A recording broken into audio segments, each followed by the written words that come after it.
Hey, there's some people coming on now. There's some people coming on. We got a couple people.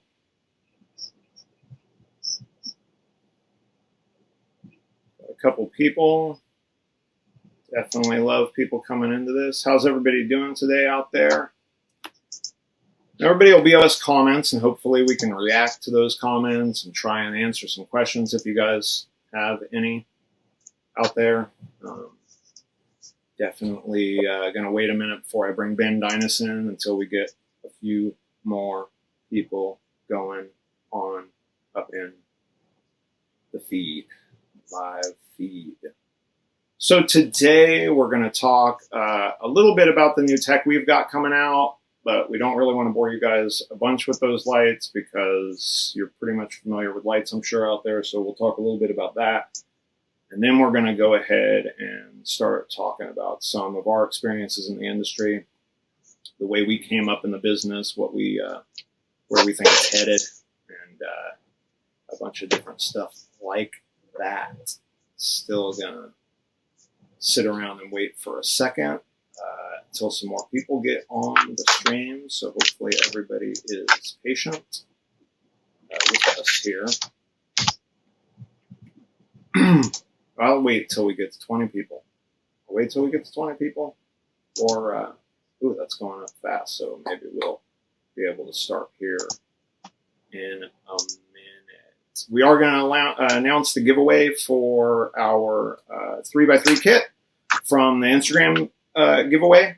We have picked a winner, so we will announce that through the feed here. All right, we have 22 people, so let's go ahead and get started. And our first reaction, we're using a new app to do this live stream today, so hopefully everybody,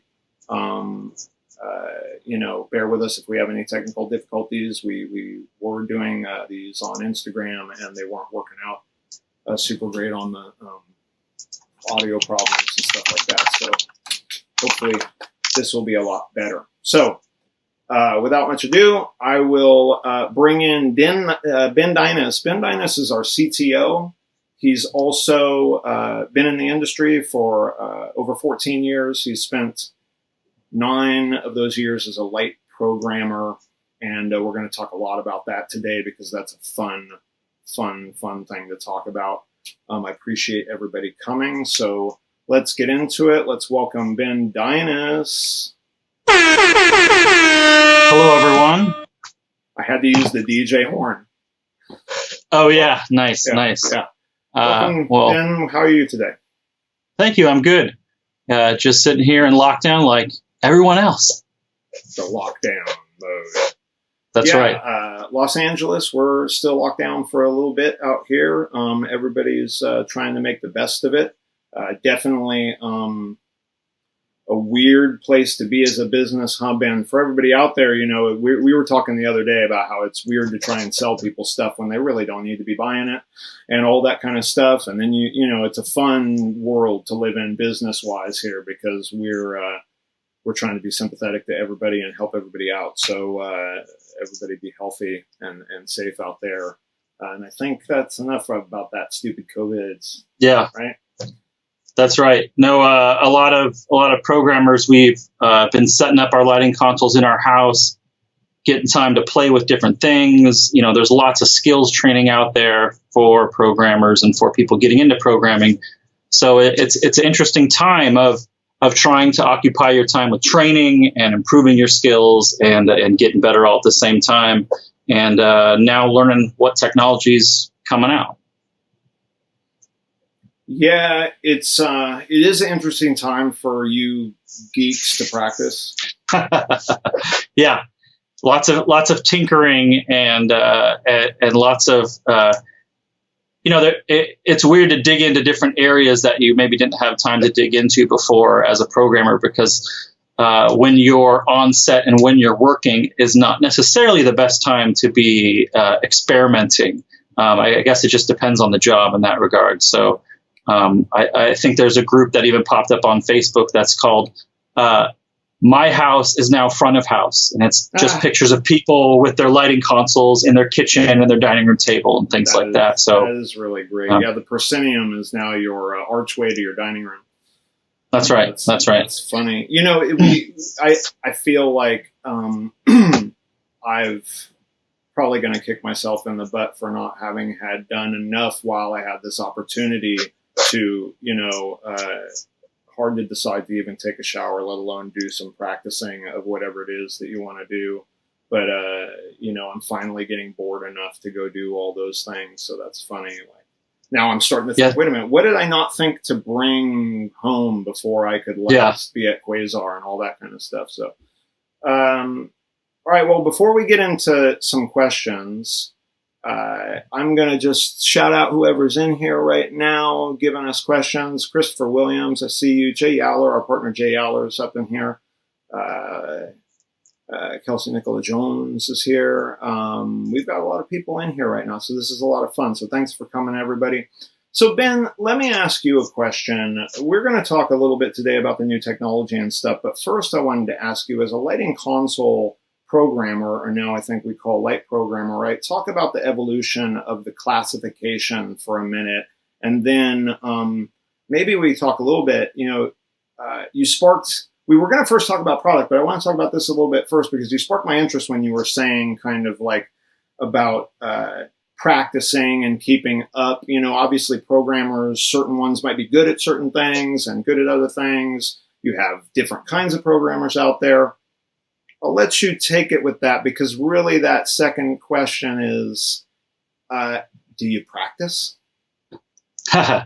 Well, typically the job, you learn everything on the fly, right? You learn on the job training where programmers, they used to start out as the most qualified electrician would go up to the lighting console, which at the time might have just been an expression, and they'd be the one to play with the sliders. And then that definitely evolved. I mean, programmers, we kind of used to classify, are you a moving light programmer? Are you a pixel mapping programmer? Or are you a conventionals programmer? Where now the technology has evolved so much where you're just a lighting programmer because everything that comes into set is multi-cell, multi-pixeled. You have to know, how do I handle a sky panel and a bunch of pixel map tubes all in the same rig, all on the fly without trying to dig out manuals. Of course, you always dig out manuals in the background, but sure. you really have to have that at your fingertips and know, if you don't know it, who can you call? Because typically you're going to be the most experienced person on set technologically,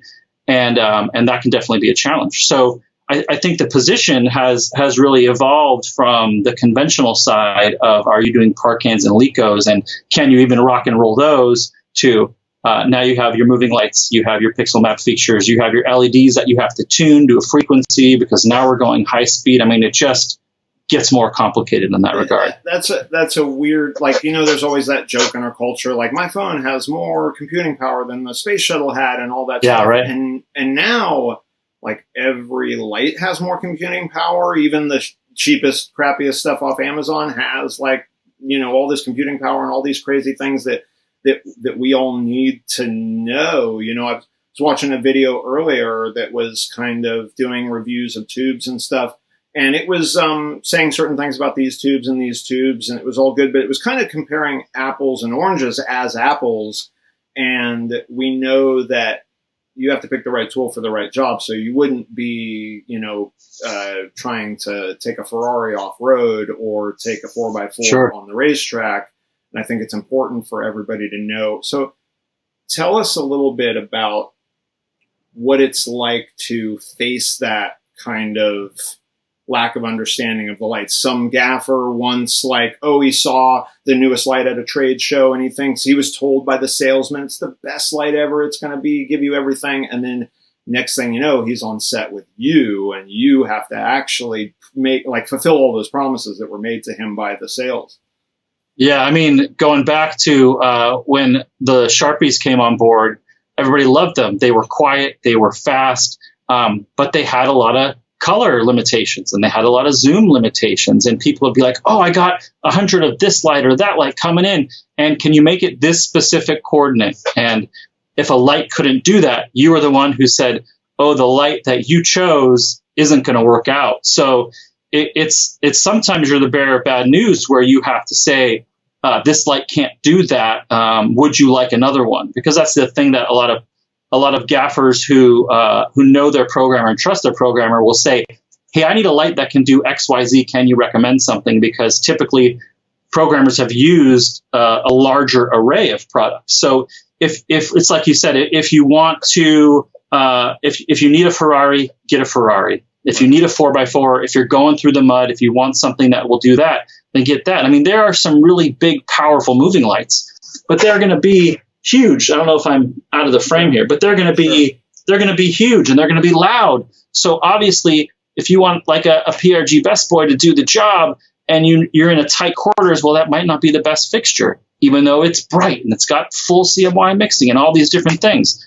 So I think in today's culture, I think the gaffers are really starting to lean on their programmers more and trust what they have to recommend because it's a different landscape, like you said. Well, and let's talk about that landscape changing because, like you said, so I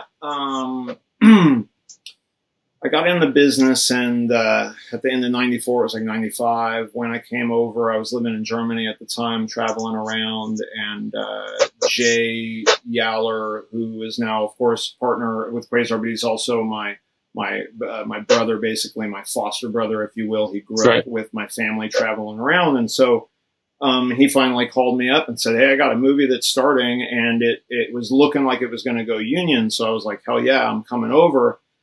And after being the circus? Was this when you were in the circus before that? Yes. For everybody out there, I'm a multi-generational circus family.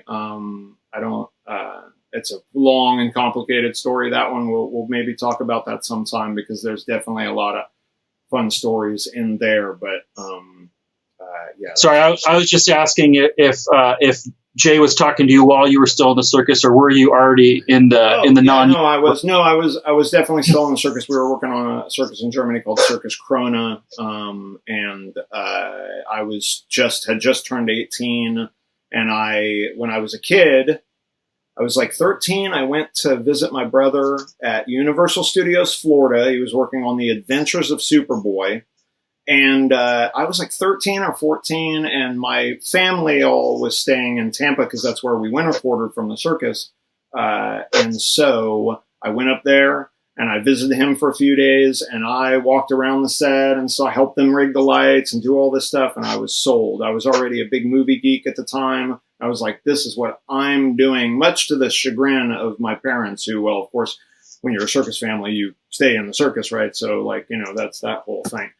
But back to the point though was that I quickly I was a little bit of a computer geek, a nerd, video games and all that kind of stuff. So I quickly hung out with we would work with a gaffer named Dan Riffle and lighting console programmer at the time, who you know well, John Crimmins, one of the best in the business, obviously. Definitely. So we were all on Expression 3s back then. So when he would have to go to the bathroom or whatever, I would go cover him at the board. And so I started really digging like that whole side of things, sit there. It's an important job, obviously. It's key. And then the big movies. And it just had this cool feel to it. And so I was all about that Expression 3. I knew that thing. I was like, da, da, da. I mean, I thought it was great. Then I think we were working on Planet of the Apes, and that's when the whole hog was coming around. The Tim Burton Planet of the Apes, I think that was like 99, or I don't know. The whole hog was really hot at the time, and John Crimmins would ask me to come and cover him, and I would just be terrified that Dan would actually ask for me to do something, because these big movies where the moving lights and all this crazy shit, and I was like, dude, I can't. This isn't the same as bringing like Channel 37 up to full or that kind of whole thing. And so talk about with me a little bit the conjunction between the evolution of the title of dimmer board operator, which is what it used to be, board op, so forth and so on, to lighting console programmer, and then all the way to now where it's just light programmer. Talk about that like the technology that went behind that change and like your anecdotal side of that, because I know it's always about correcting people that say dimmer op and that. Sure. I mean, yeah, everybody knows that an actual dimmer board, the dimmers were giant rheostats on the wall that, they used to do run queues like this, almost theater style. And really that came about when the union had the special operator classification. And part of the classification was if you operate a dimmer board for more than 4 hours a day, I think it was, then you could get this bump up. Well, it became the job was you just sat at the board all day long. And it started to require a different skill set. There's something that we always talk about on set when a light doesn't work, right? As a programmer, the gaffer says, give me channel 45 at full, 45 at full. It didn't come on. And you have to run through this mental exercise of why didn't that light come on? Did I press the wrong button? Was I still in blind, or did I mistype or something on the programmer end? Then you go, okay, is the light not plugged in? Is the bulb burned out? If it's incandescent, is the dimmer working? Is the cable working? You have to go through this whole line and whole thought process to narrow down what the problem is. And you got to do it like this. And that's the expectation. So around that time, I mean, this is probably well before in rock and roll, but when you're in that spot, it's called the hot seat. Can you handle the hot seat? Can you say, turn all those movers blue, give me all the sky panels, kill the north side, give me the east side at 3200 full, to be able to do all of that and troubleshoot why a light isn't working and why the DMX isn't working on that light. It's a lot. And, there's definitely programmers that are what you call hot seat programmers, and there's rigging programmers, and there's that are a whole different skill set, obviously shared, but a different type of programmer. So I think back then, when you just had this special operator classification, the gaffers started to rely more on these people, so the job became more important to the set working correctly. I mean, I've done a lot of jobs. There was one movie that I worked on where we were doing reshoots on, and we had 2 locations a day. Every day had some form of smart lights. Every day had a lighting console, wireless DMX, a programmer, and a tech. We did 2 locations a day for like 8 days straight.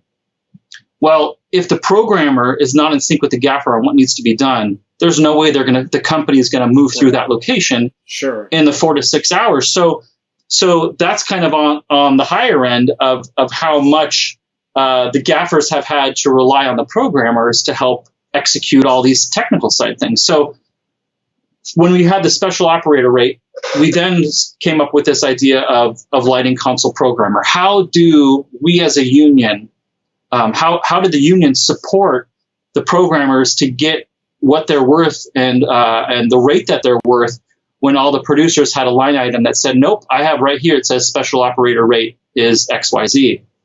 So that's when lighting console programmer came about, and we fought to get that classification to break away. Now, at first, when we broke away, it was the same rate as special operator, and that was what we called at the time a baby step. Since then, it's evolved into, and I think right now it's at the best boy rate is what the recent thing got. And there's definitely a lot of programmers out there who can command a higher rate for the work they do. But I think what we have to keep in mind is the union's position was, how do we help the guy who doesn't have that leverage, who doesn't have the gaffer behind him that says, whatever this guy wants, I just want that gaffer. I mean, there's been a lot of jobs where you go to the production manager and you say, here's my rate, here's the equipment, and there's a lot of pushback. And if you don't have that support from your DP or your gaffer, I think the union's job is to protect them. So now we have the lighting programmer classification, and we're still working towards more, because it used to be back in the day, and when I say back in the day, I even mean 7-8 years ago. Right. The producer would say, "Oh, I don't have a line item for a lighting programmer. I don't have a dimmer board operator position that I planned for." Where I think today they can't escape that. Every light needs data. Every light needs control. And I think what you're also finding is the typical set lighting technician now needs to know as much as the DMX tech of the past. You're talking about IP addresses, profiles, multiple fixtures that speak different languages, SACN, ArtNet, all this technical side of it, where there's clearly a difference between where we were then and now. It's funny. It's funny because I have been offset now for. I did a couple set jobs, a little bit here and there. Since then, some installs and commercials, rigged a couple things and so forth and so on, but I really haven't been around. And it's that funny thing. I would fear going back to the set as a rigging gaffer now, because when I was first starting, you would have an opti splitter on the stage up in the perms, right? On average, right. Unless it was kind of a bigger, crazier show, of course.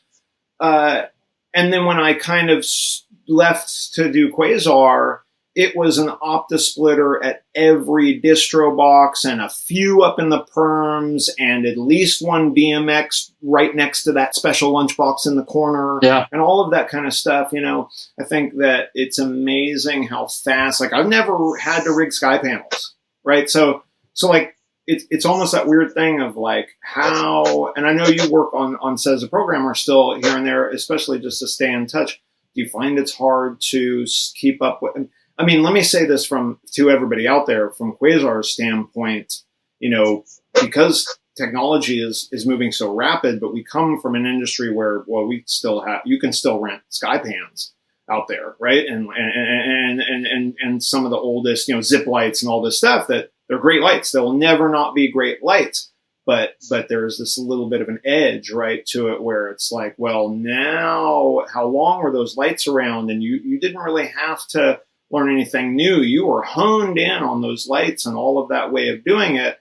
I mean, I was there when we went from pin to cam lock, right? And I was lucky enough to do some DC shows and stuff with wood paddle and all that kind of stuff, just to really feel like, because there ain't nothing like patching one of those wood panels into one of those open hole boxes. I tell you what, switches are lame. No. I love switches now, but there was so much skill in doing what we did in the past because of the specialized equipment.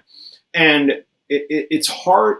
It's weird to say that a light that now could fly the space shuttle is a almost dumbed down version of the way we used to work, even though it's way smarter in that sense that, you know what I mean? Because there's that thing that we all deal with on set about, well, safety, but then you have technique and these old ways of doing things that are still kind of very smart and simple, and they were developed over decades as kind of the right way to do it. And then suddenly everybody's kind of, trying to learn how to program, MS-DOS suddenly to get this light to work live, on set and so forth and so on. I've got a good question here. I'm going to try and get back to, I'm going to pull it up on the screen from Brett Kerr, I think it is. What's the best professional programming software? I've been using Onyx. I'll tell you exactly the correct answer to the best professional lighting program software. It is the one you are fast with and that you know. That's it. Because if you are fast and it's something you know how to do, they all do it. So my advice would be to get to know one inside and out so that you can do whatever you need to do. And guess what? If you ever have to go to another different console, you'll be like, oh, how do I do that thing I did on console A? How do I do that on console B? Because they all can do very similar things. But it's all about speed. Ultimately, the gaffers and the chief lighting technicians, they don't really care what you're on. They just want you to be fast and efficient. So whether it's HOG or MA3, 2, or the EOS platform, all of those, and I forget the one that you mentioned here, the Onyx. It's just about getting fast on there. And what does fast mean? It means when they say, hey, that sky panel on the corner, can you make it red and make it blink? And I want it to blink like a traffic light, ready, go. Well, how long does that take you to do? And along those lines is once you get going with your speed, you have to be precise with your estimates. That's a big thing. If they give you a complicated thing to execute like that, and you say it's going to take 2 minutes, my God, it better take 2 minutes. Because at the end of those 2 minutes, the gaffer was probably up there talking with the AD and talking with the DP and like, oh, he's working on it. What do you think about this shot or that shot? They're occupying their time. But everybody knows how long 2 minutes is. So you better have your speed down to execute that. And, if you don't know, say it's going to take 5 minutes. But if you give a big estimate on set, a big estimate being 5 minutes, and you blow it, well, guess what? Next time you say it's going to be 5 minutes, they may not believe you. So, yeah, of course, sure. With that, yeah, it's about getting fast. It's about the muscle memory. It's not even about the control interface, because I've seen some people be really fast on a Hog 4 with a touchscreen, with only a touchscreen. No interface in front of them. So it's just about being fast, really. Proficiency, and that goes back to that practice thing. Like, I've got guitars behind me that if you ask me to play one right now, I would be terrified, because it's been a while since I've really practiced in a real way. I pick one up for like 5 minutes and just mess around on things I know, and then I wind up like, I got to go do some work, and I assume that sometimes for you guys, like, proficiency has to be the optimum thing. And that goes back to that question of, do you practice? Do you guys get together? And like, we used to joke about the Grip and Electric Olympics. And back then it was thinking of things like, wrapping cable fast. But now you could definitely have the programmers event for sure. Yeah, it's an interesting time, especially the past few years, because it used to be rare that you would work with other programmers and you would see how other programmers worked. How are they actually communicating what they're executing? Because when you're just programming full time, you're never on another set helping out. Now, there are definitely certain situations where you need two programmers. There's this full on rich man's process thing going on, and there's something else going on over here where you need both of those. But over the past I want to say 5 years, as DMX techs and system techs have come up, well, guess who you want as your system techs? Probably a guy who has done the same thing you're doing to help support you. So there's really been an evolution of the supporting positions for the lighting programmer.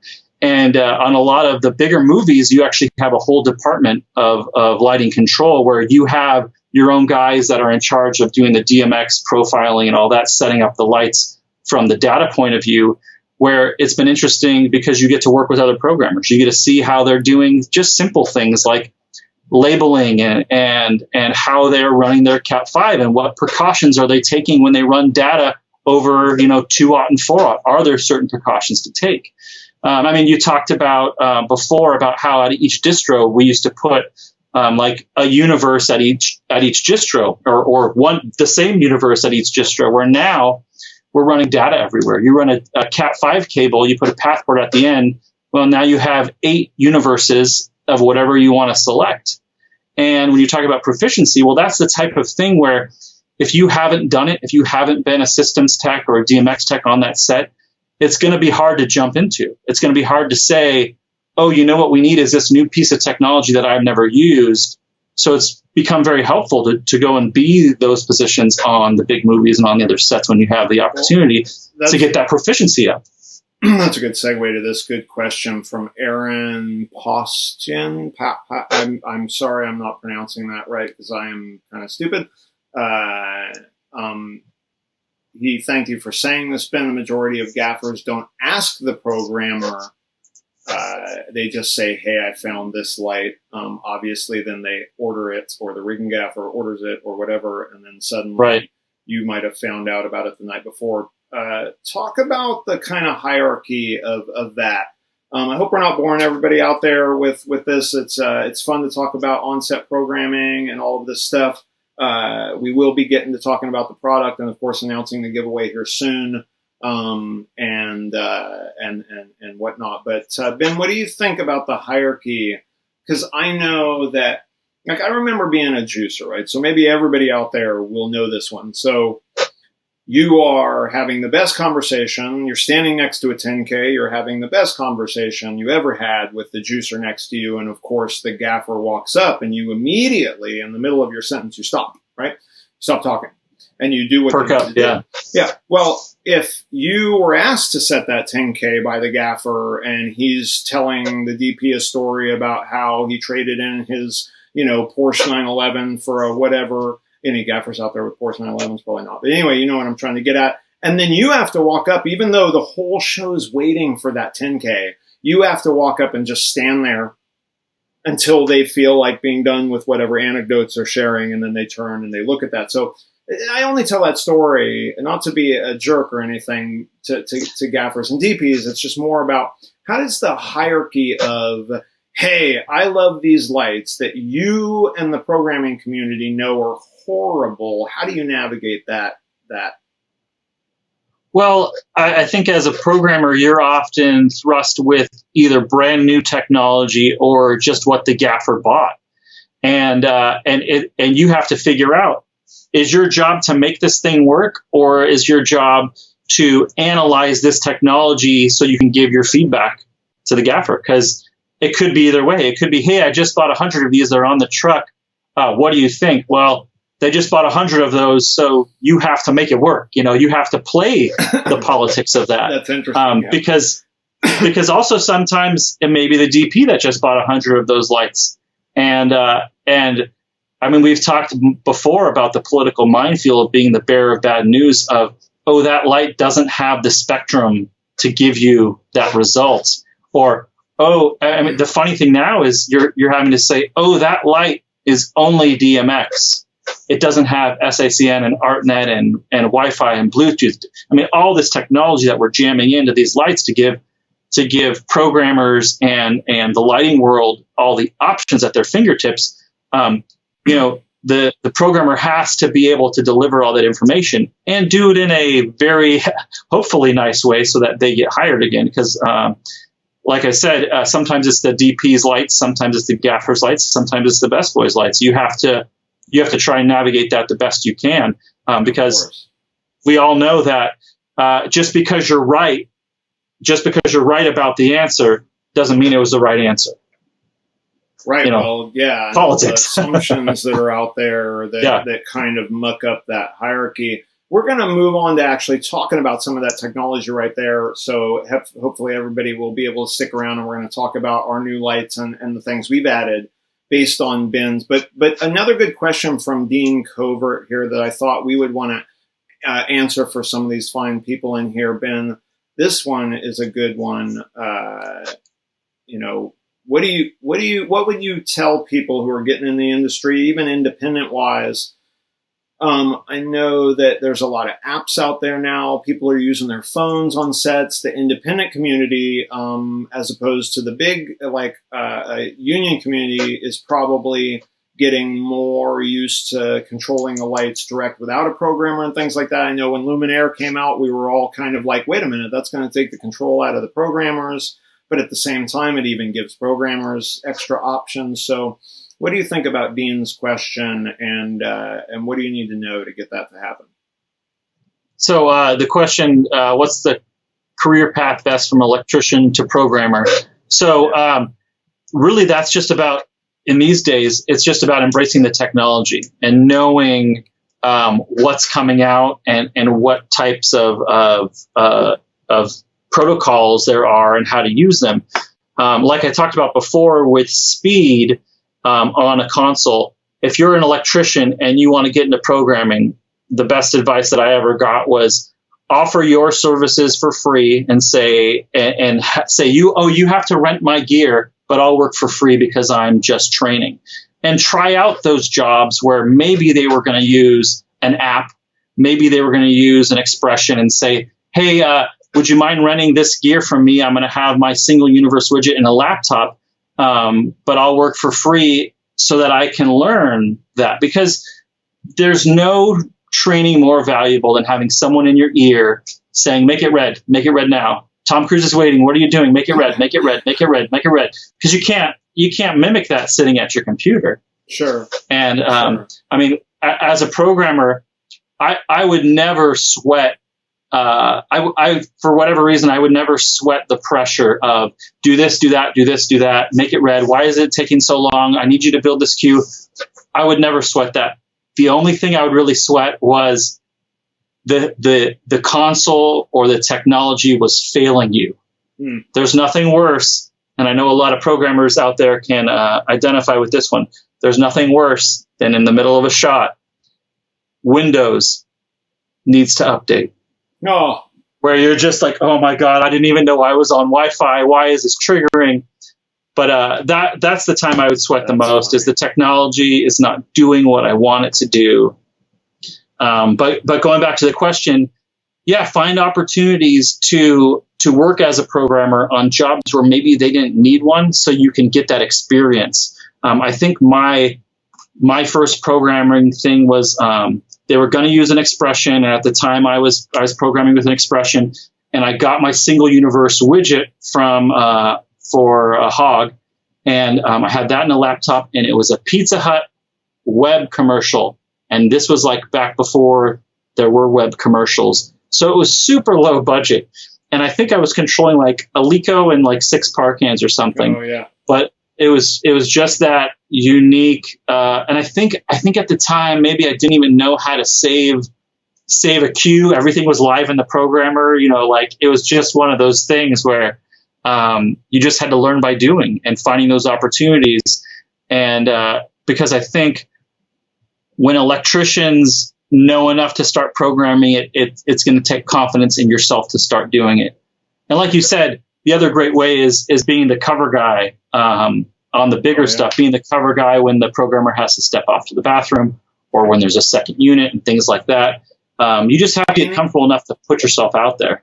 Invariably, if you're the cover guy, within the first 10 times you cover, they'll ask you to build like an entirely new effect scene suddenly out of nowhere and do it in a minute. And then you're like, okay, I'm not even answering the radio right now. Like, because it's it's that moment of like, I covered because nothing was going to happen. That's why I actually covered you. And now you're like, and then sometimes you'll be on the radio and being like, hey Ben, they want to do this thing, and then like nobody you don't answer, and then it's like, shit, John Crimmins used to screw with me. I swear, if you're out there somewhere, he used to do that. So hey, Haley, we're going to talk about the new. Hi, Mom. My mom said hello. Hi, Mom.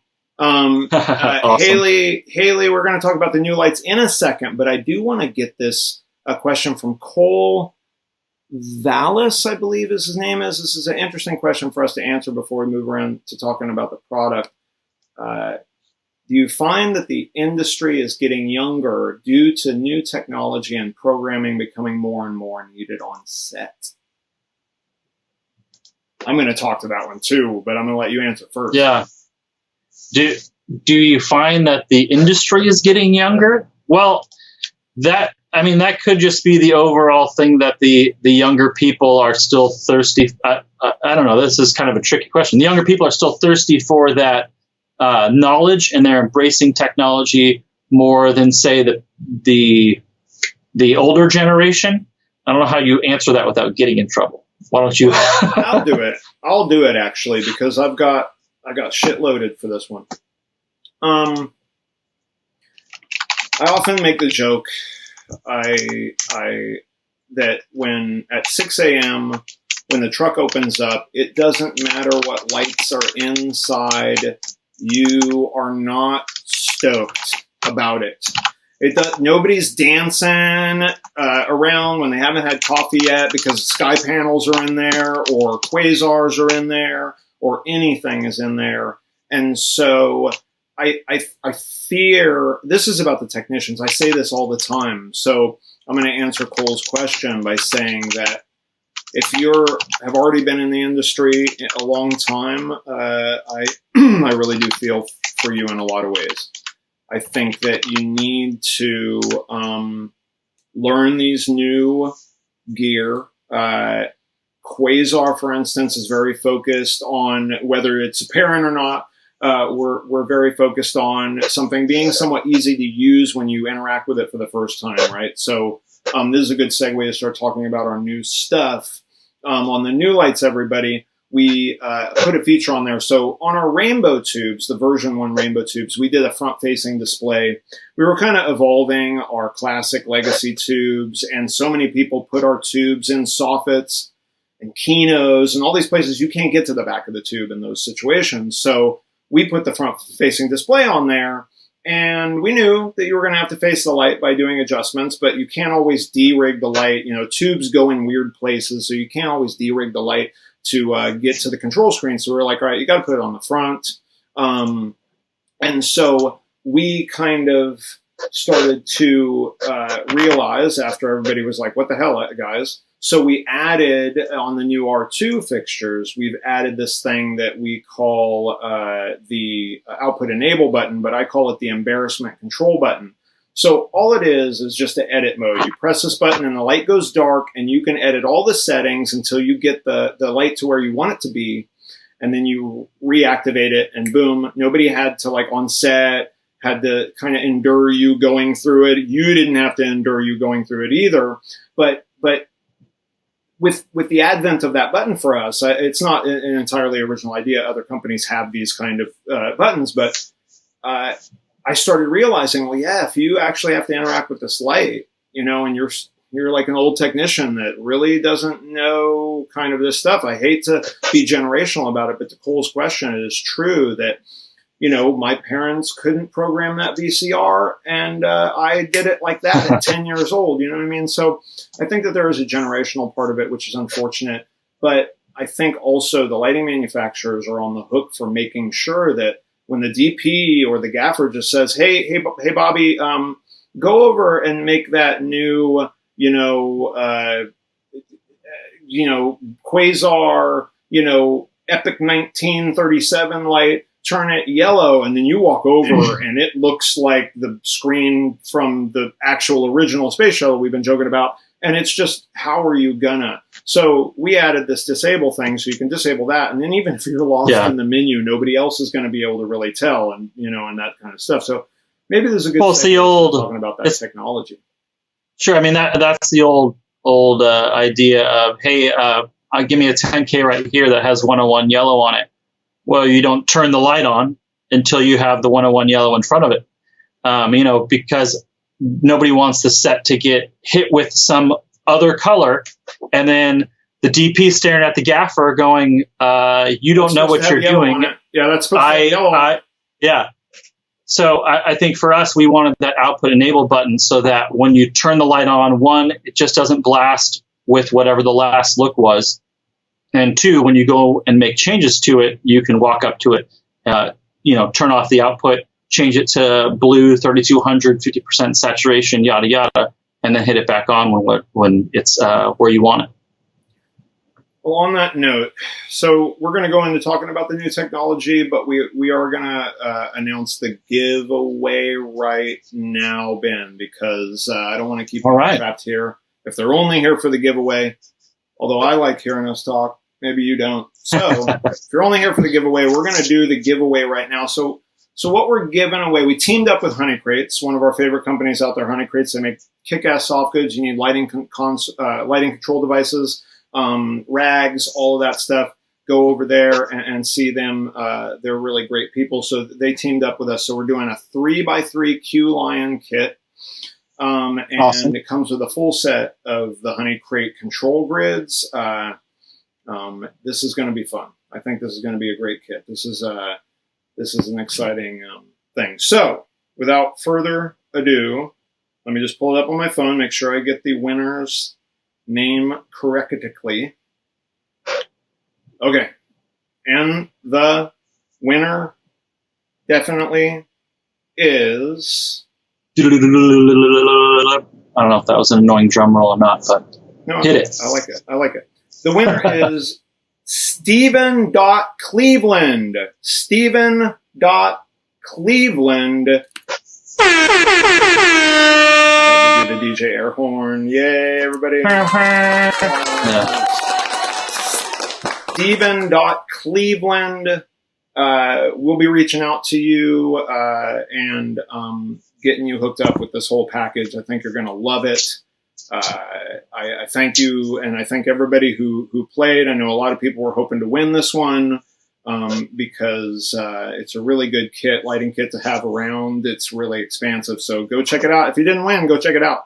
We're going to be kind of offering deals on stuff throughout this whole COVID period, so you never know. You might be able to get a hold of one somewhere.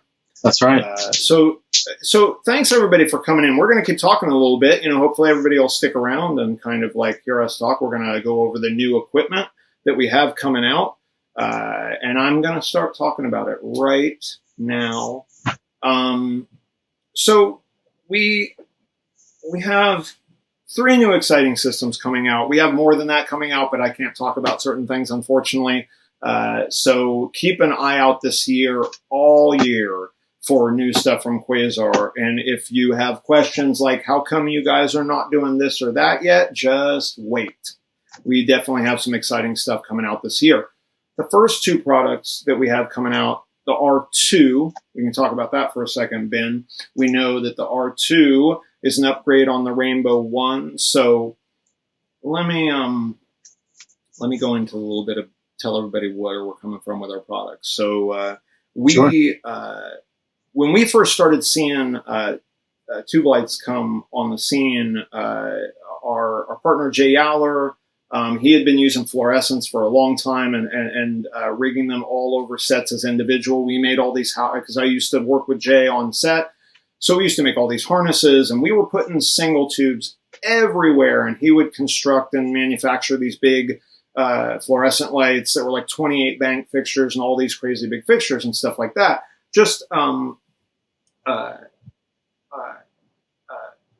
as a way to get lighting accents in small weird places, line things, all of the usual stuff, sometimes on screen, sometimes, off screen, so forth and so on. So when we first started working with the tubes, we started thinking, well, damn, this is the perfect low profile device that if you put it up in the corner, you can fit it in super small places. If you're in a tight hallway, you can get, you're not getting a big Cineo panel or stuff in this little hallway and stuff. So you can kind of get to what amounts to a panel out of these tubes. And that, I think, was the big kind of realization where, sure, it's a little tiny profile light that you can shove in small places, but even if you're having it out here as a key light, you take that thing horizontal and it's a beautiful soft fill for you to be able to have, or a soft key, or all of that stuff, and you can really play around with the tube. So I think to our viewers out there, you can look at a tube and think, oh, it puts out tubular light, but that's not really how it works. So the best part about the tube lighting is that it really puts out the light kind of almost like a panel does,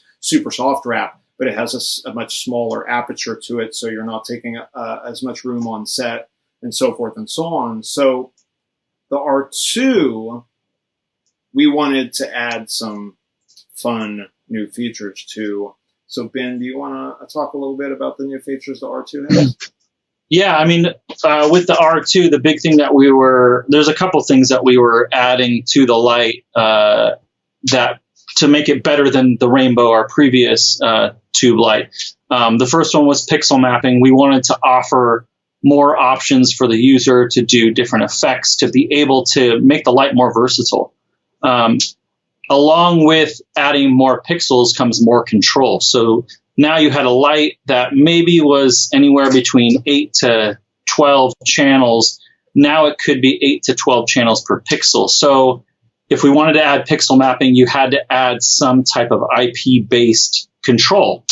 So that's why we added SACN and ArtNet to the lamp to really be able to give it full control. Because when you look at the R2, the 4-footer, or is it on the 8-footer, when you have 48 pixels of control with 5 colors, and you break that into intensity, hue, saturation, plus minus green, all of these different features, there's going to be a lot of DMX channels needed. So we added SACN, we added ArtNet.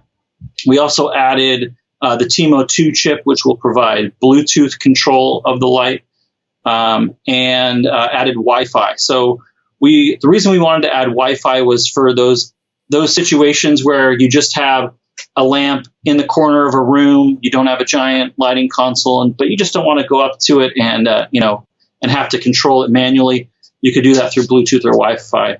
I think that the on the big movie sets where you have every Arri Alexa has 4 high-def transmitters on it, you might have problems with Wi-Fi, but you're not always in that situation. You're not always in a big giant rig. So we wanted to give it the flexibility to work in different situations where you've got your phone and your home Wi-Fi and you just want to control it simply and easily with no added hardware.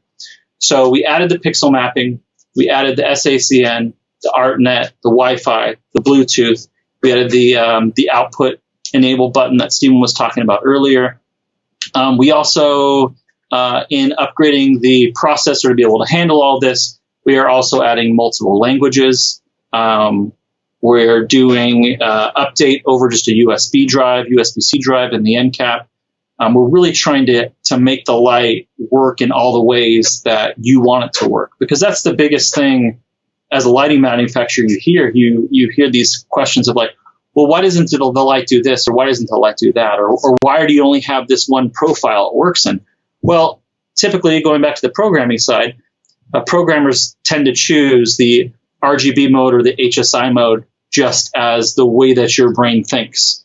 And so we really wanted to give the user all those options. So when it comes to profiles, we're definitely recommending certain profiles for the user to use based on, are they on a slider-based console, or are they on a full console, or are they on their phone? But the profile amount is just getting to be a lot. Because, with the built-in effects, there are some things that are inherently difficult to do on a lighting console, because you can't write an equation for a truly random flicker on a console. You can't use, crazy variables to do that. But we could do that in the firmware, where the user wants to do a bad fluorescent light, flicker.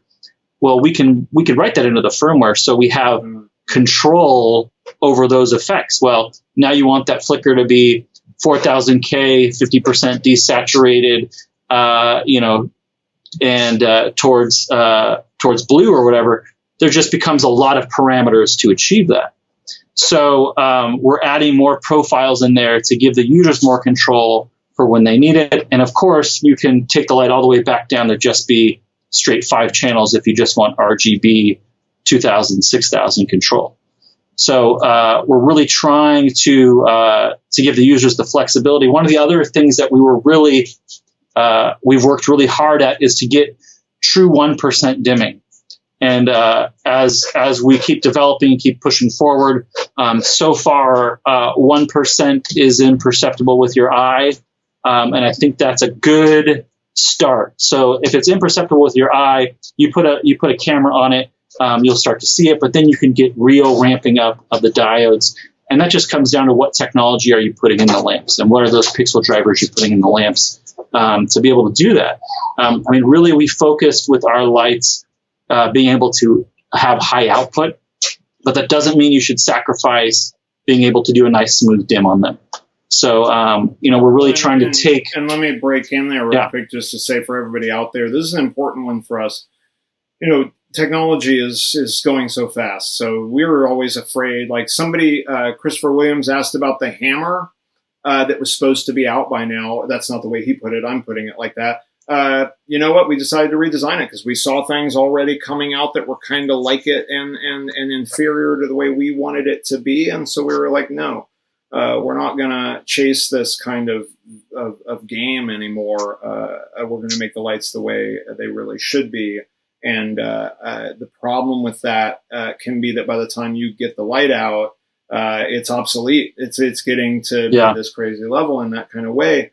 So I think that trying to future-proof lights is an important part of what we're all doing. And so the true 1%, just a few years ago, I was hearing about lights being, including our rainbow, being pulled out of sets because they wouldn't dim low enough. They were having to ND giant backings and do all this crazy stuff with lights that the best companies out there were making. And it was just the limitation of the technology. And now I feel, and it might have been the limitation of our knowledge of technology and whatnot, But now with the true 1% dimming, we're everybody's getting finally out there with technology that's going to really get close to mimicking the tungsten kind of curve up on the way that it can come from zero and stuff like that. So I think that's exciting. I think a lot of people have probably gotten to a point where they don't even think to do moves like that because the technology couldn't do it. But now we're getting back to hopefully being able to do those old school like ramp up effects and stuff like that without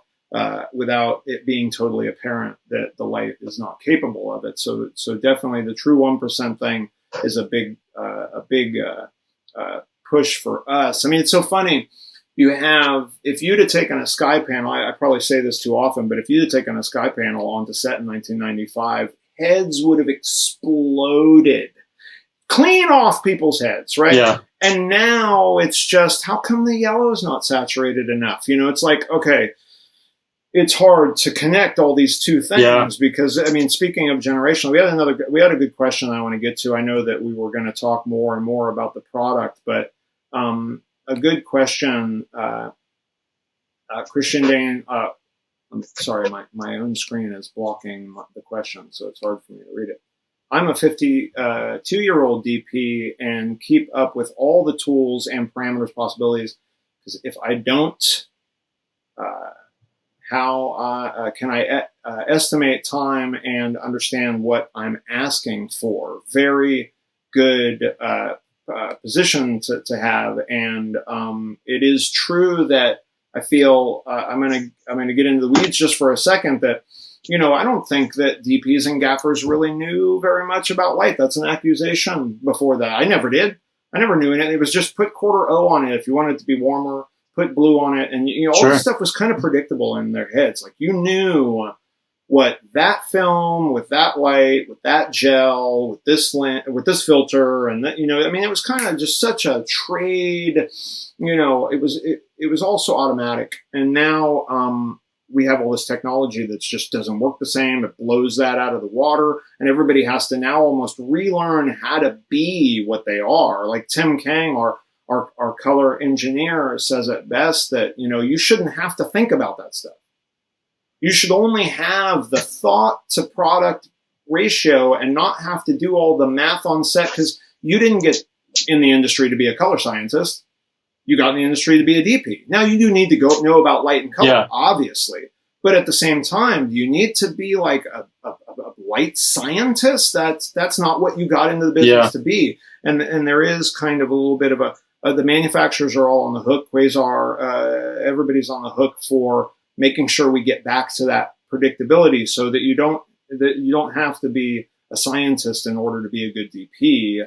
Unfortunately for you programmers, you have to be practically skilled in, like I said, DOS writing to run a light nowadays. But that's unfortunately the job that you have.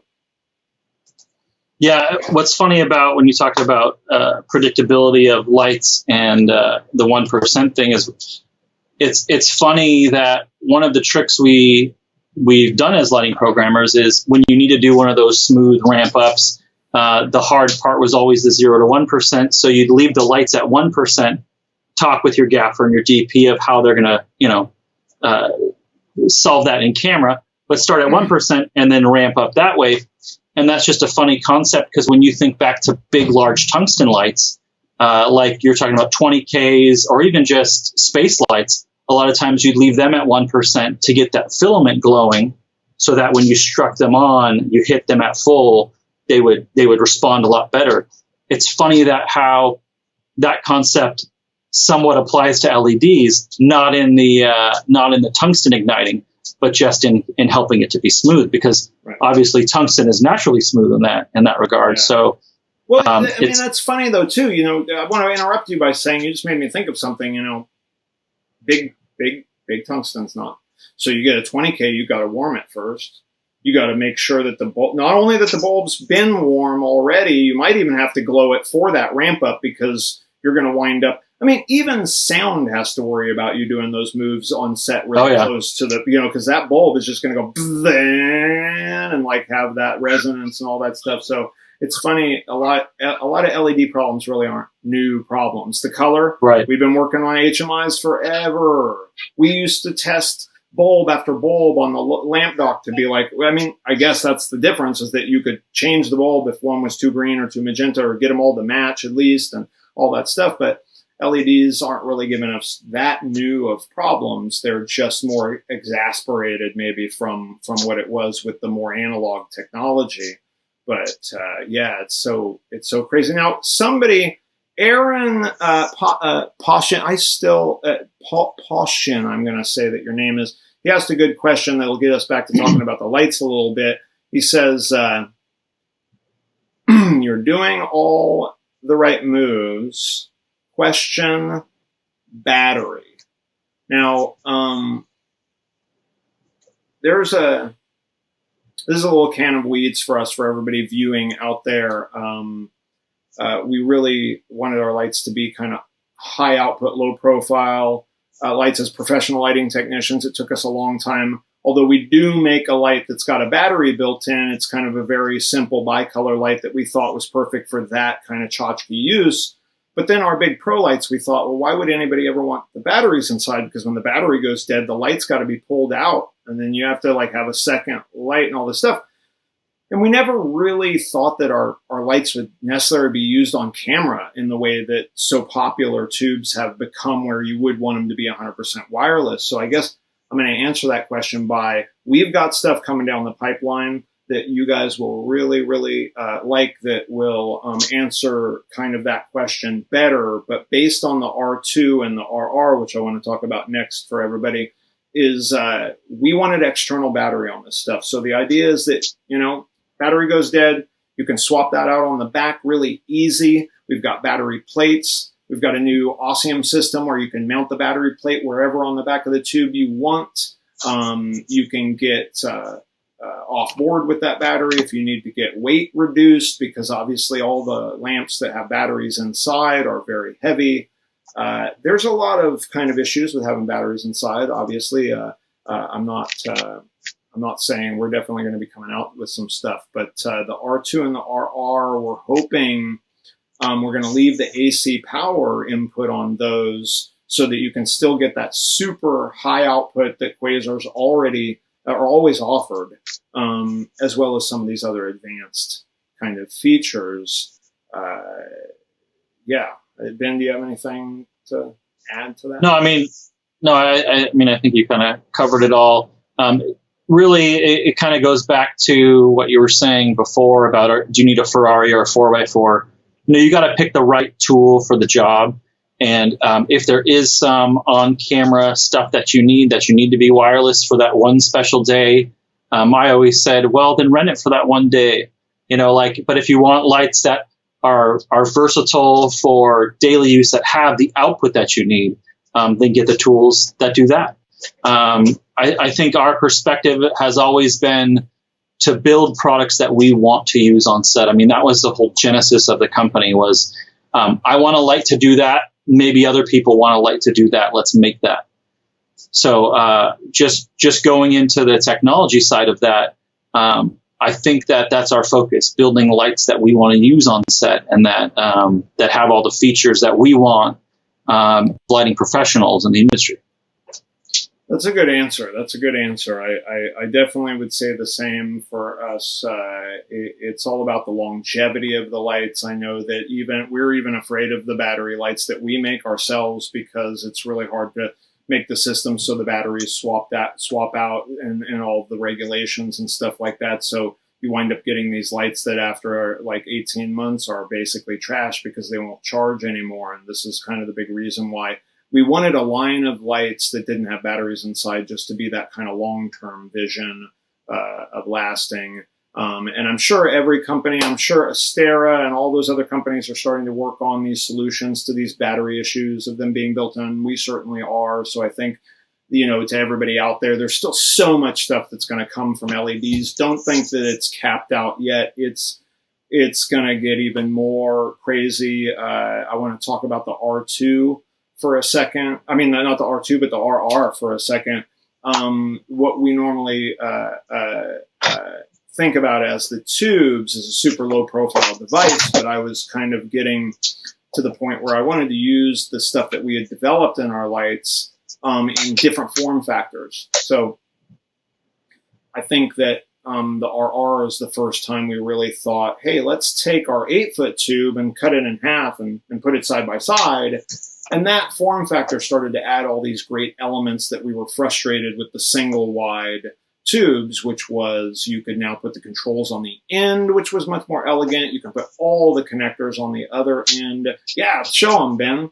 Check this out. Show the light to everybody. That is the double. Your blur is messing it up. Put it in your face point part. There you go. Yeah, there you go. Yeah, my right there. blur. That's right. That's right. So that was probably all out of focus. For us is a way to double the output, fit a bunch of kick-ass features in it, make it a little bit more elegant. And then when you guys see the Swaptics, that's going to be a fun system. So we've made the system so you can pull off the slim diffuser that comes with the light. You put a clear lens in there, and then we have a bunch of snap-on optics that are big dome diffusers. We've got the magnifier coming out that'll project light in kind of like a linear line. So I think that's going to be really great for actually, again, we made our tubes to light things with.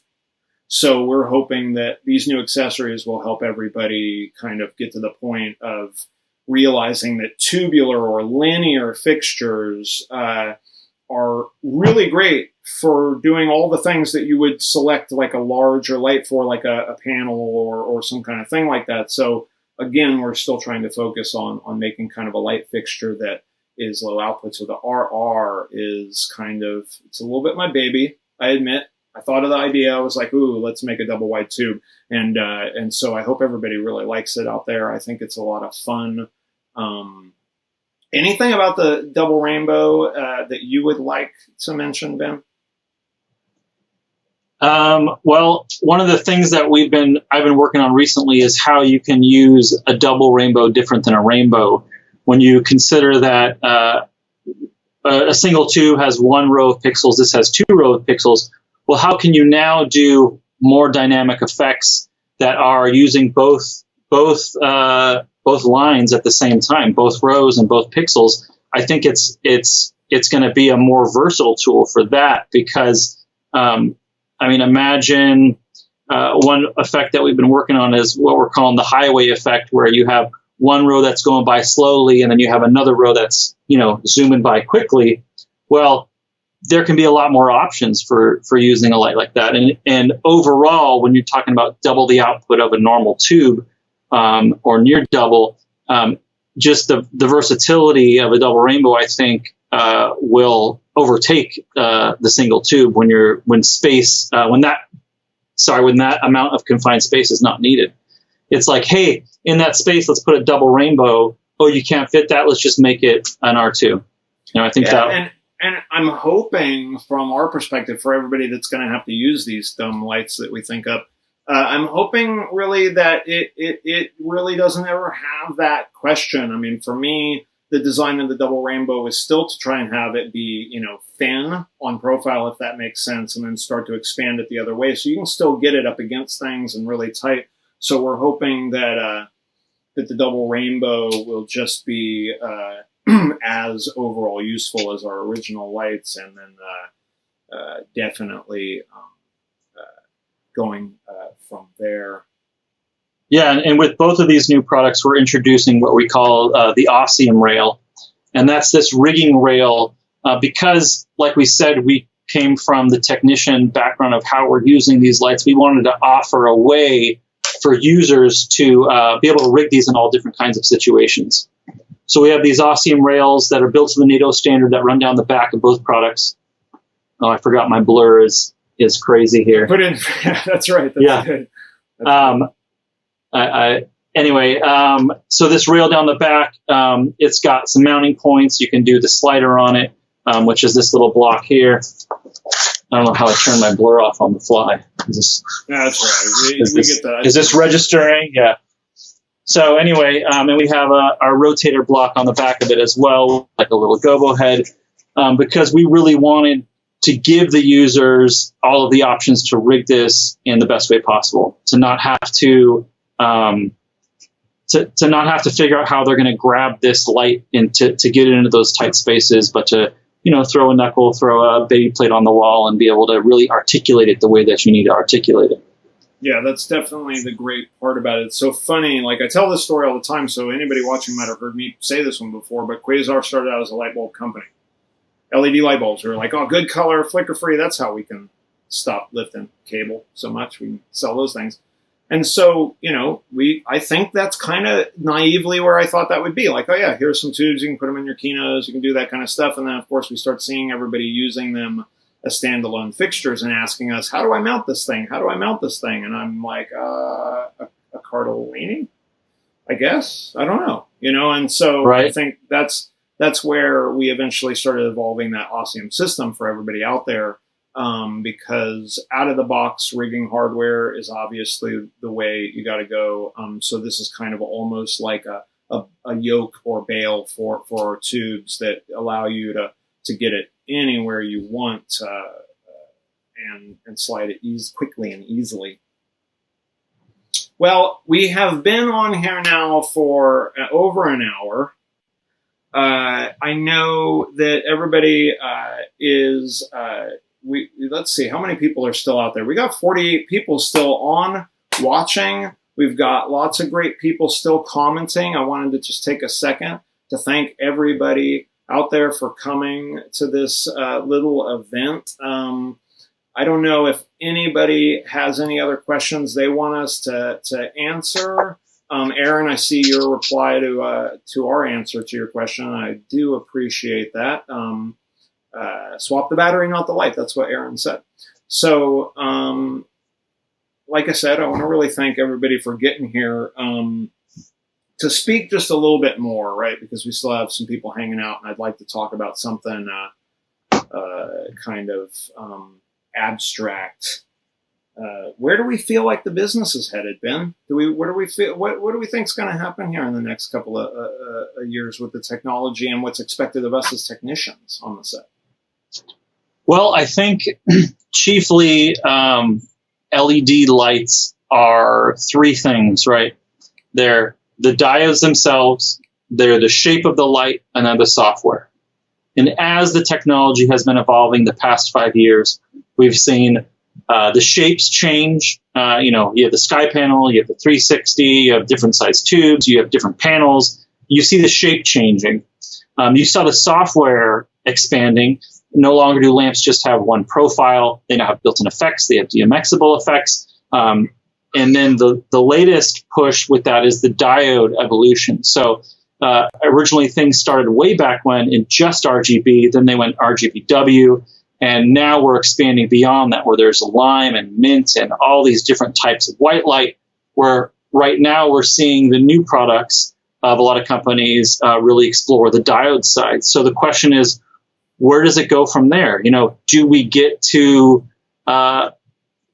things like lasers and micro diodes and quantum diodes? I mean, there's all quantum dots. Sorry, there's all these other technologies that are being pushed by the airline industry, aviation, or not airline, aviation and automotive.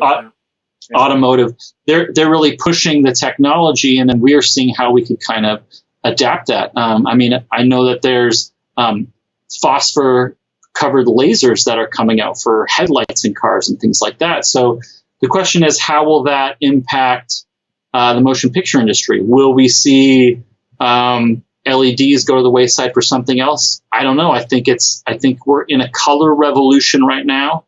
Maybe that might be overstating it, but we're seeing things change with color. So we'll see what goes beyond the diodes. I think the industry still wants to get away from 4-aught heavy cable, heavy lights that require massive ballast. There's still not quite a LED solution for a day exterior stuff. So maybe we'll see pushes in that regard. But yeah, it's an interesting time, because you even think 10 years ago, or like you said, if you showed up with a sky panel at the end of the 90s, people's heads would have exploded. Yeah. Where does it go from here? We're currently in this additive lighting mixing technology. Will we go back to a subtractive mixing technology back to gels and back to things like that. Because when the LEDs evolve to be bright enough to do those types of daylight replacements, well, then you might lose the color control of them because it'll match the biggest, brightest lights out there. So maybe you'll still need your gels and things like that to color correct. So it's an interesting time. LEDs have kind of changed the way that large movies have worked as well. When you talk about the not just the cable, but the power, the air conditioning, all these ancillary costs that LEDs have helped to shape. It's hard to say if the next wave of technology won't go back the other way. Would we accept lights that are super hot? But guess what? It's a 10K power source that's just blinding you with amazing, brilliant light. It's hard to say in that regard. Oh, well, sure. Like I think that's a really profoundly important thing to say right there, because it doesn't, yet again, to repeat myself, if you could get a light that's as bright as the sun and was the size of the point of a needle, you'd still have to put it on a stand. You'd still have to plug it in. It can only get so small and so bright and all that before humans still have to, you go into some of these new cameras now can shoot in the dark, but you still have to walk around set. What, are we only going to have the lights on when we're actually trying to light, and then we turn the lights off when we're going to shoot? It's a weird kind of thing. About this technology, we got some good questions coming in, so I want to answer some of those. Remote phosphorus looks good was said by Lawrence Greenberg, and that gave me the opportunity real quick to go with the viewers in case you don't know this. So LEDs, you got your phosphor converted LEDs, so they have a lot of output, but they only really have one color. So you have to get tunable white light, you put two diodes together and you do kind of like a crossfade type thing, which is what we do in our crossfade light and so forth and so on. You can get a kind of most output like that. So you see companies like Aperture and stuff using COB diodes and stuff because you can get a super bright, almost kind of single source type light out of them, but then they don't color mix, right? So then you start to color mix where you have all sorts of problems because you're either adding diodes next to other diodes, which make your optics a pain in the ass, or you're trying to use just RGB to make your white light so your color spectrum is horrible. All these different companies are experimenting and trying to figure out the best way to do it, because you could literally put an LED diode on every nanometer of the visible spectrum, but then you would have like 700 diodes that you would have to have in your fixture, and it probably wouldn't have any output. You could nail color like so fidelity, like it would be 100 SSI type light, but it ain't gonna be bright enough to use for any kind of usable fixture. So the remote phosphor, for instance, it's super high output and the color's the best, but you can't tune it. So you're stuck with just a single color light in that kind of way. So you've got all these kind of trade-offs that a lot of times we get harshed on because we know these things and everybody just stands in the field and they're just like, how come this and how come that? So I think it definitely, everybody should learn about the technology and kind of know about it. Here's a good Valerio, our dealer in Brazil. Hey, man, how you doing? I hope you're still in here. You had a good question because I'm going to put this one up on screen because I'm going to blame Ben for this. This is all Ben's fault. This is a good question to answer before we wrap it up. So we have the rainbow, and we have to still work on the software. Talk about still having to support things from the distant past. And I bet in 20 years we will still be writing new software for the rainbows. Yeah, I mean, when we come up with products at Quasar, we have to know that we need to support them for at least 3 years, if not more. And so we're always trying to evolve and trying to make the color better and the control better, and to make these products more versatile, because there's nothing better than something that you already own, that an update comes out and you're like, wow, now I can do XYZ with that product. That's fantastic. It gives you more options in your arsenal. I mean, I think that's something that we have to do. We can't just sit back and say, well, that's released, it's done, let's move on. So, we're still coming out with updates and still making changes to our Rainbow software because we see areas that can be improved upon in the software. And for the R2s and RR, what we really wanted to do is to release with all those changes. So we kind of wrote the software from the ground up to really give full versatility and full control to the users to get rid of any, annoying bugs and all that type of stuff. But the software is definitely, like I said, about the three different things in a light. The software is definitely something you have to still keep pushing. Right. So answer his question about when is it going to update over Mac? Oh, so that's a fun technology story. So I'll geek out for a second here for everybody. Our original update cables, they were made with the chip called the CH390. Well, the CH390 chip came out as a result of the FTDI protocol. And the FTDI chips, those were used, I guess, I don't remember the company that actually made them, but what happened is a whole bunch of companies started knocking off the FTDI chips. And those were putting everything from toasters to microwaves to, blenders, everything. And FTDI released an update that said, if you're not an authentic FTDI chip, then we're going to brick you out. So all of these manufacturers, all of the chips that were inside of them, they all got bricked out. And those devices just stopped working. So the industry then came up with the CH390 version of FTDI, which was not going to be subject to the same auto updates that the FTDI or that the FTDI chips were made from. So, short story long, our original update cables were made with the CH390 chips. We now have new update cables that are made with the FTDI chip because as technology changes, so do we. And now we understand more of the challenges with that. And these new cables are Mac compliant. They do work with Mac. So the answer to that question is we have it. Okay, great. So for everybody out there that has Rainbows, give us a call. We can swap out your update cables with the new Mac compatible update cable. Yeah, that's a good story there, Ben, because man, to apologize to everybody out there, we're on-sec technicians. We're not either businessmen and we were not engineers. And so we definitely, there's pitfalls that you fall in. And we definitely fell in every single one of them. And I'm sure many of the other companies out there still to this day, do. So it's tough, but we're doing our best to figure it out as we move forward. I think I'm not seeing really too many. Well, Aaron asked another question, or I guess he made a statement that I could turn into a question and we could talk about. He said his statement was 20 Universe truck packages, all wireless, permanent 3-person LCP department, SLTs are all DMX techs. Can you speak to a moment of where you think lighting crews are going towards? There's the old joke of the crew is 1, and 1, which is Gaffer, best boy, and one electrician. What do you think the movies and the big shows, where do you think those are going with the crew sizes? Probably not very far. I mean, again, that's kind of that thing of like, if you're a technician, learn all the new stuff because it's going to save you later. And it will, in fact, be helpful to you to know that it's out there and all that stuff. So go to trade shows, go see what everybody's doing. I mean, I'll admit when I was a lighting technician, you wouldn't have caught me at a trade show. Are you crazy? But now you kind of almost have to go to kind of see what people are trying to do to you on set, right? That's what we're doing. We're doing it to you. When you're standing there and the light ain't working and the DP's yelling at you and it's raining and your radio, the walkie's dead, so the battery's going tick, tick, tick, tick, tick, and you're freaking out, that's all our fault. So we're trying to kind of do our best to protect you from those embarrassing moments. And I think,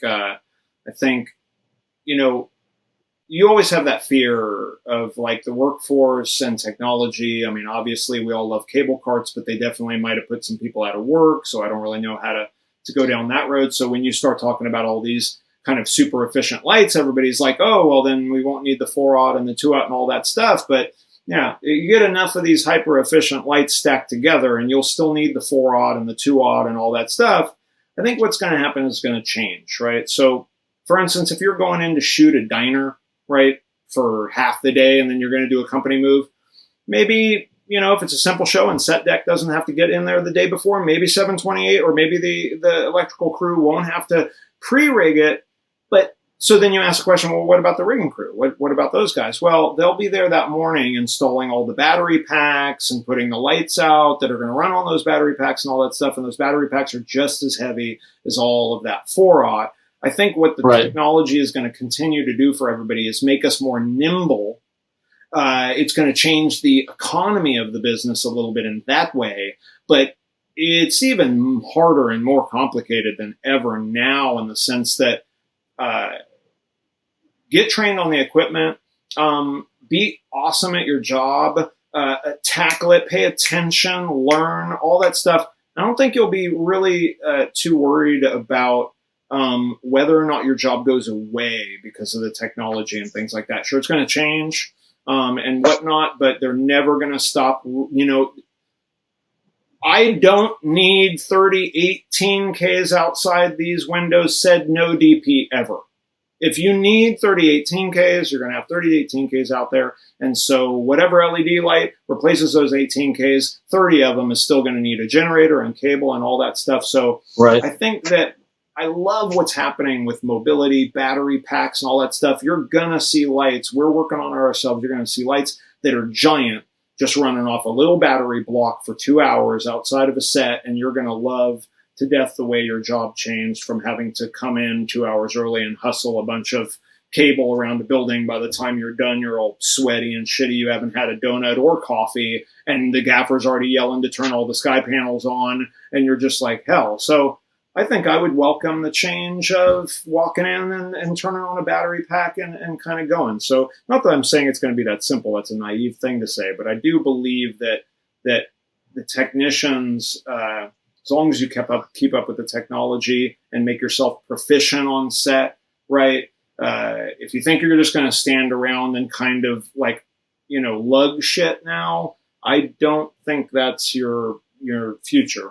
You know, you are definitely, I mean, I knew a lot of people in the industry that were just happy to be a rigger because of the simplicity of it. You go home at 5 p.m. pretty much.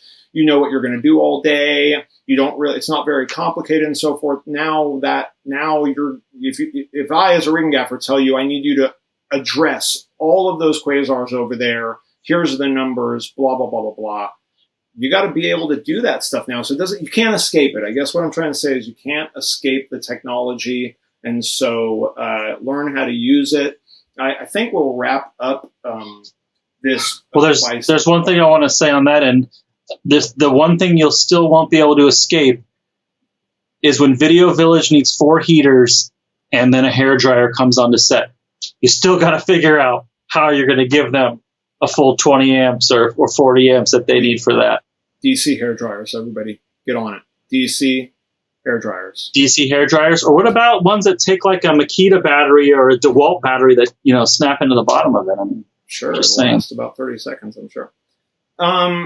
Hey, everybody out there, I want to thank everybody for joining us. I don't want to get to the point where we spin out and start talking about how what our favorite color is. So I think that we've done enough damage today. I hope everybody enjoyed what we've had to talk about. I appreciate everybody being on here with us. I know you got plenty of stuff to do, even trapped at home. So thank you for taking the time to listen to us and our nonsense. Ben, do you have anything to say to everybody before? No, you know, we're planning to do these each week. If you guys have specific things that you want us to talk about or jump into, or any guests that you want us to bring on, you know, just let us know, reach out, because, you know, from all of our experience at Quasar and all of our set experience, I'm sure we have a bunch of ridiculous stories, but not just old stories. Those are fun and all, but if there's any specific tech stuff you want to talk about,